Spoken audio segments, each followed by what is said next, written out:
Welcome to TechFridayBD। অবশেষে Microsoft তাদের Windows 11 operating সিস্টেমের ফার্স্ট লুক লঞ্চ করেছে। উইন্ডোজের এই নতুন ভার্সনটি তাদের উইন্ডোজ 10 লঞ্চ হবার প্রায় 6 বছর পর এসেছে। এটিতে রয়েছে নতুন ইউজার ইন্টারফেস, নতুন উইন্ডোজ স্টোর এবং ইমপ্রুভ পারফরমেন্স। আসলে আমরা এটি নিয়ে অনেক আগে থেকেই জানতাম কিছু লিক থেকে, কিন্তু অ্যান্ড্রয়েড অ্যাপে উইন্ডোজ 11 অফিসিয়াল সাপোর্ট অ্যানাউন্স করে মাইক্রোসফট আমাদের সবাইকে অবাক করে ফেলে। হ্যাঁ, আপনি ঠিকই শুনেছেন, এখন উইন্ডোজ 11 আপনি আপনার পছন্দের অ্যান্ড্রয়েড অ্যাপ ব্যবহার করতে পারবেন।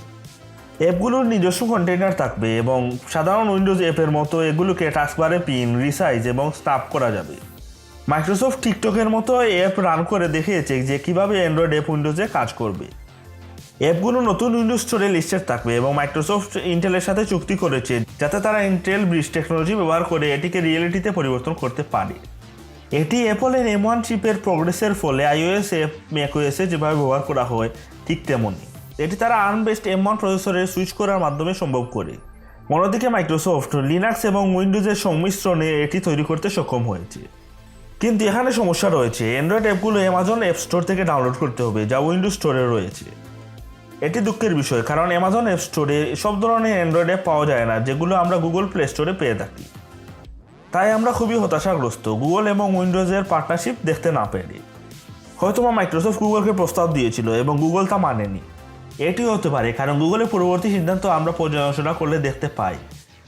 উইন্ডোজ ফোন ফেল হওয়ার মূল কারণ ছিল গুগলে মাইক্রোসফটের জন্য কোনো অ্যাপ তৈরি না করা, এবং তারা ধীরে ধীরে থার্ড পার্টি সাপোর্টও সরিয়ে নিয়েছিল এই ফোন থেকে। তাছাড়াও আরেকটি কারণ হলো তাদের নিজস্ব ক্রোমওএস, যার মূল ফিচারই হলো গুগল প্লে স্টোর। তাই তারা চায়নি তাদের কম্পিউটার প্লে স্টোর ব্যবহার করে ক্রোমওএসকে পেছনে ফেলে দেয়। যাই হোক, আমাজন অ্যাপ স্টোরের ইন্টিগ্রেশন উইন্ডোজ 11 জন্য অনেক বড় একটি ব্যাপার, কারণ এটির মাধ্যমে আমরা স্ন্যাপচ্যাট, ইনস্টাগ্রাম, রিং এর মতো অনেক অ্যাপগুলো ব্যবহার করতে পারবো, যা আগে উইন্ডোজে খুব সহজেই ব্যবহার করা যেত না।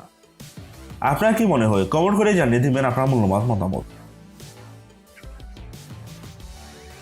আমরা অনেকদিন ধরে গ্যালাক্সি S22 আলট্রা নিয়ে অনেক আপডেট পেয়ে আসছি, কিন্তু এর বেস মডেল গ্যালাক্সি S22 এবং গ্যালাক্সি S22 প্লাস নিয়ে তেমন কিছু আপডেট পাইনি, কারণ স্যামসাং এই মডেলগুলো নিয়ে খুব বড় একটি পরিকল্পনা করছে। অবশেষে তারা বেস মডেলের ক্যামেরাগুলো আপডেট করতে যাচ্ছে। গ্যালাক্সি S22 এবং গ্যালাক্সি S22 প্লাসে প্রাইমারি ক্যামেরা থাকবে 50 মেগাপিক্সেলের, যার সাথে 12 মেগাপিক্সেলের আলট্রা ওয়াইড এবং 12 মেগাপিক্সেলের টেলিফোটো লেন্স থাকবে 3x অপটিক্যাল জুম সহ। তবে আমরা এর সেন্সর নিয়ে কোনো তথ্য পাইনি যে তারা পুরনো সেন্সর ব্যবহার করবে নাকি নতুন কোনো সেন্সর ব্যবহার করবে।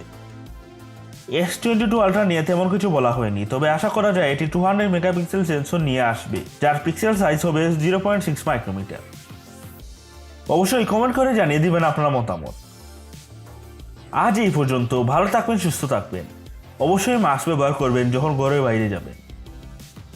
সাপ্তাহিক টেকনোলজির আপডেট পেতে আমাদের চ্যানেলটি সাবস্ক্রাইব করে রাখুন। আমি জানি আপনি জীবনে কোনো কাজ অর্ধেক করে রাখেন না, তাই সাবস্ক্রাইব করার মতো অর্ধেক কাজ করবেন না, সাথে নোটিফিকেশন অন করে কাজটি সম্পূর্ণ করুন।